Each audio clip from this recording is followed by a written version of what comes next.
Welcome to the Advancing Innovation in Adult Education podcast series, funded by the Office of Career, Technical, and Adult Education at the U.S. Department of Education. In this interview, Dr. Debbie Faubus-Kendrick, Director of the Crawford County Adult Education Center, or CCAEC, will be speaking about the alternative sentencing program with District Court Judge Charles Baker for the City of Van Buren, Arkansas, and former State Representative Charlotte Douglas, the Crawford County Coordinator with 100 Families Restore Hope. The alternative sentencing program at CCAEC was recognized by Advancing Innovation as a holistic approach to providing core adult education program services, as well as a range of supportive services, including housing, transportation, and food stability.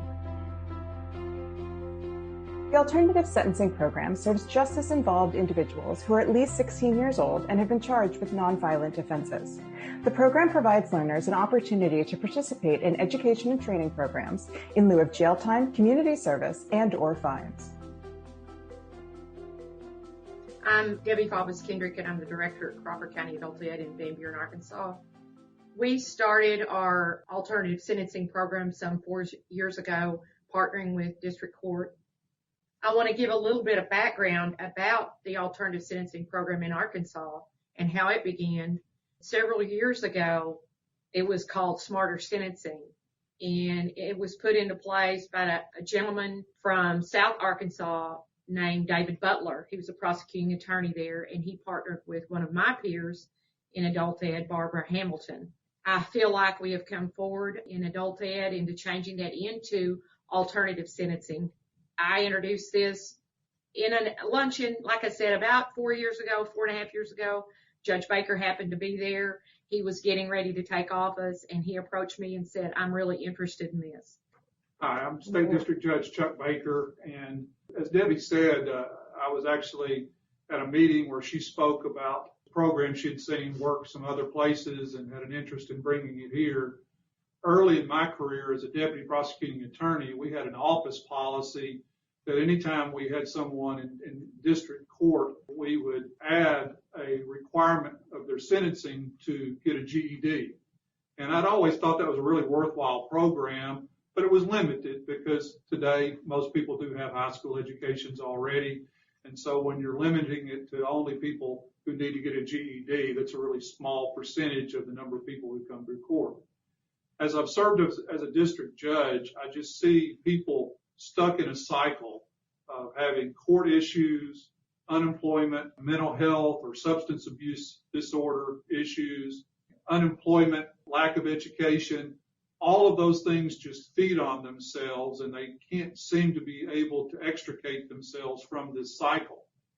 And so I felt like with the adult education program, we had an opportunity to expose people to more than just the GED program, because adult ed here in our county does much more than that, to give them an opportunity to find skills to make them employable, to solve their poverty issues.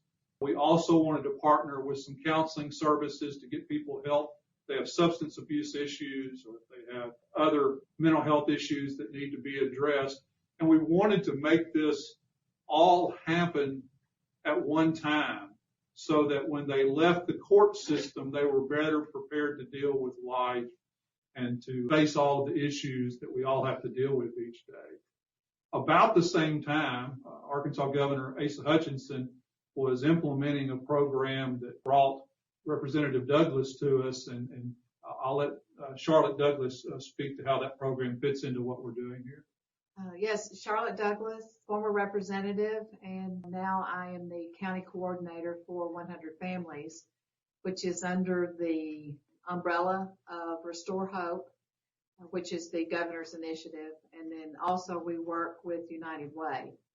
Our money comes to us through United Way as one of their programs. At the same time that adult ed was looking at the smarter sentencing, I was hearing about that in the legislature, and my conversations with Dr. Faubus were pretty much weekly while I was in the legislature, because I'm a former educator, and we had worked together in the past anyway, and we both thought outside the box. You know, I saw the smarter sentencing get started up, and we had a conversation at some point about, gosh, we need that in our area. And of course she took the ball and ran with it, and that's where their association with the courts began somewhere after that point.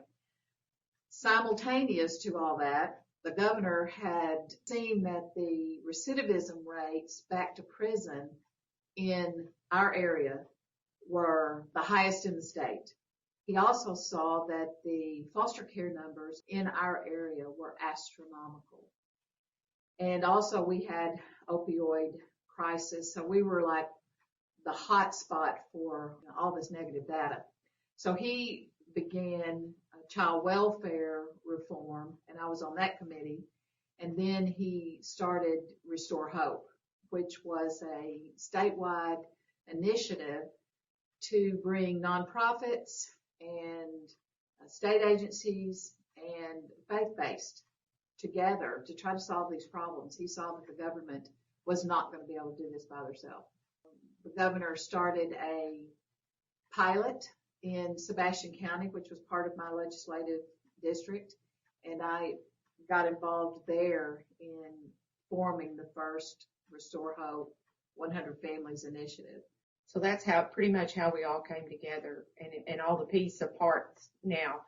I think it's really important to mention here, as the judge said, is it's not just GED training. We train people. We have OSHA 10. We have CNA. We are now starting a CCMA, which is a certified clinical medical assistant training. We do a basic introduction to construction. Then we do a little bit of just, workforce training if they just want to get back in the workforce, and we help them get jobs. So it's a lot more than just a GED. In fact, a lot of times what we found is if they don't have a GED, they may go through one of those certificate programs, realize that they can be successful, and come back and get a GED. Because a lot of the people we deal with have never been successful in school. So just trying to pump them up and make them feel better, about themselves. And it's not just 100 families. We have a lot of people in this area that have food banks. We have churches that if we need furniture, we get furniture delivered. So it's just working with holistic approach to an individual, because it may be one little thing that you give them or you help them with that's going to be life-changing for them. What we saw is that if one person is in crisis in the court, they are usually in crisis in 4 or 5 other areas in their life as well. We also saw that it was very, very difficult for our demographic, if they're already in crisis and trauma, to be able to find all of those services in a county. And we then began what we called the Hope Arc, which is a technology platform where we connect all of the providers in the county. They go through training. So when we have someone come from the court and they need our services, we onboard them into the technology system. They have a case manager, and then we go through an interview process through the 14 areas of crisis that we've identified, and we find out which ones are barriers to their success. Then we develop a care team within that system. Adult ed is on the care team, housing, mental health, food banks, DCFS is on their workforce, WIOA. We have 300 some odd providers just in Crawford County that are on our technology system, and we will tag the ones that can help with their specific situation. So it is a very tailored approach to getting them the help that they need. So that's why we call it a true holistic case management system that we have developed through Restore Hope, 100 Families, and through our technology system. And to add to the wraparound, we now have access to what we call our resource center, which by moving here, we have another building by itself where we're going to set up all of the resources that we have available, bring in our business and industry. We're just starting out with it, so we've got so many ideas. Department of Workforce Services is going to be coming here once a week. We're in a smaller community, so our people have to travel what we say across the bridge, which is a long distance if you don't have a car and you don't have money for gas. So they're going to be coming into our county once a week to work with the people, to give them an opportunity to work with DWS without them having to go somewhere else. So we're really excited about that. That's another pilot program that has never been done in the state before. So I think that's going to be a good opportunity for our community, because we serve not just our adult ed people. We want to make all of these resources available for our whole community. That's the important thing to me. The judge is just extraordinary. He, allows us to work with those people coming out of courts and incentivize them to work with adult ed. So it changes our case management to know that the court is working with us to try to reduce sentences or reduce jail time if they have good attendance and they can, get their certificate. That changes our case management because we know that they have to perform those pieces that the judge is going to recommend. So. One thing that I want to mention is, did it all start out this way? No, it did not. The first semester that we started, in the spring, I think I probably had to meet with the judge at least once a week, or I was calling him on the phone every other day because something was coming up, and he'd drop by. Well, this isn't working. What are we going to do with this? So you have to have your judge on board, and it's important that he has all his people on board. This whole building is on board with this program, just like us getting recognition for this program nationwide. It didn't just happen with us. It's every one of his people, right down to the last person that answers the phone. Everybody has been on board. And when you think about that, that's so exciting. But you have to have that kind of buy-in before this is going to work, because you hit so many brick walls with a lot, things happening. We had one guy at one point, unfortunately, there was a warrant filed for his arrest and it shouldn't have. So we learned from that we need to make sure we communicate with everybody, send everybody a letter when they're finished or they're not.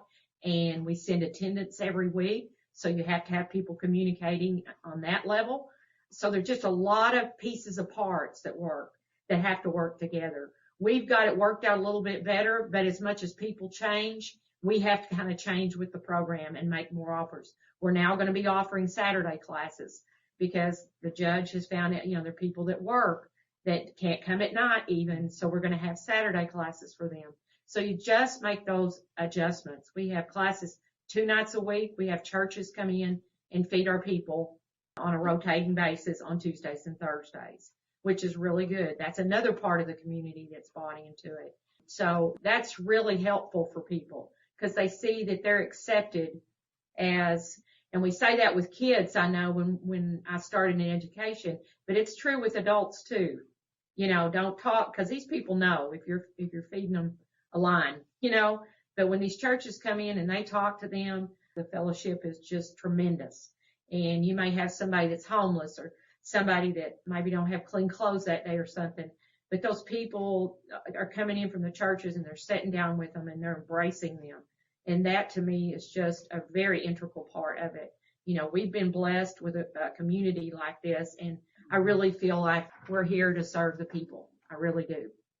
When we talk about challenges involving people coming to court, one of the things that we have to understand is that people typically have an expectation that when they're coming to court that this is not going to be a good experience and that there's going to either be punishment or the potential for punishment coming down the line. And so they come in hesitant, they come in intimidated. And one of the things that we want to do is to let people know that there are alternatives to what they have traditionally seen in a court setting. If you're asking somebody to pay a fine who doesn't have a job, they know at that moment that they're not going to be able to do what the court is ordering them to do. And then you say, well, they should get a job. But if they don't have the skills to make them employable, again, you're asking them to do something that's impossible. And if you say to them, well, you need to go get those skills, but they've got some mental health issue or some substance abuse issue that tells them up front that I'm not going to be able to complete this coursework to get the skills, to get the job, to pay the fine, again, you've just set them up for failure. So one of the things that I think that has changed in our county over the past 4 years is that either people have been to court before, they know someone who's been here, and they know there are alternatives that can make this work for them. They walk through the door knowing that it's not just going to be a fine or jail, that there are other things that we can do. And the most excited that I get is when somebody comes through the door and they're talking to me about their case and they bring up the alternatives. They say, I've heard that I can do A, B, or C instead of paying a fine, or I've heard that I can complete this type of coursework instead of going to jail, or I'm telling you I've got a substance abuse problem and I don't know how I'm going to resolve my court issues if I can't get that under control in my life. And the blessing that I've had from adult education in 100 families is that they've earned my trust. And I know when I send someone to them that it's not just another name on their list, that it's a person who's going to be treated with dignity and respect, and that they're going to do everything that they can to help those people overcome whatever problem is facing them. And the ultimate goal is that we won't have a recidivism problem. I jokingly say to people sometimes in court, but I mean it, is that I never want to see you again. I don't mean that in an unfriendly way. I mean that it shouldn't be on anybody's top 10 goal list to appear in court at some point in their life. You know, my hope is that this one time that you're standing in front of me is the last time that I'm ever going to have to see you in this setting. And if I can set you up to succeed in dealing with this problem, then that's going to benefit you in all areas of your life. It's going to benefit your family, and it's going to benefit the community. One of the strengths of the data piece is our technology base that we put all of this information into as we case manage. We move them from a 1, which is 0 resources, up to a 5, which is stability for their family. And as we do that, we call them every week, every month, whatever they need to stay in communication with us, and ask them those questions. Are you making more per month now? Have you been stable at your job for more than a week now? And we keep that data on housing, on all the 14 areas. So we can say that in Crawford County with Dr. Faubus and her staff, our employment numbers are the best in the state. Usually about 30% of our clients come to us at the point of onboarding with a job or any source of income. And after we report monthly, we see that our percentages are up to about 87%, which is phenomenal. And what it shows is that holistic approach, make sure they have housing, transportation, childcare, food. All those things are contributing to them being able to keep a job. So the data that we have supports the wonderful job that Judge Baker and that Dr. Faubus are doing in career counseling and their relationship with the employers in our county to get jobs for sometimes these individuals that are needing a second chance. One other piece of this to look at is the economic value.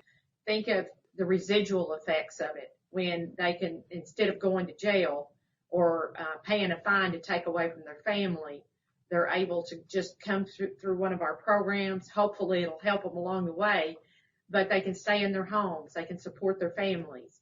That's so important. We just took a few numbers and talked about how many we had come through the program and how much it would cost to house them in the jail. And over the 4 years, we've come up with roughly over $1 million it saved the county to house them, because it's expensive to house someone. It's not counting everything else that goes along with that when you have to keep someone incarcerated, or what it does to their family. The piece about keeping families together and that data on that, we keep that reunification rate, and the families that come into our program, working with the courts, getting a job, we have an 87%, something in the 80s, percent reunification rate.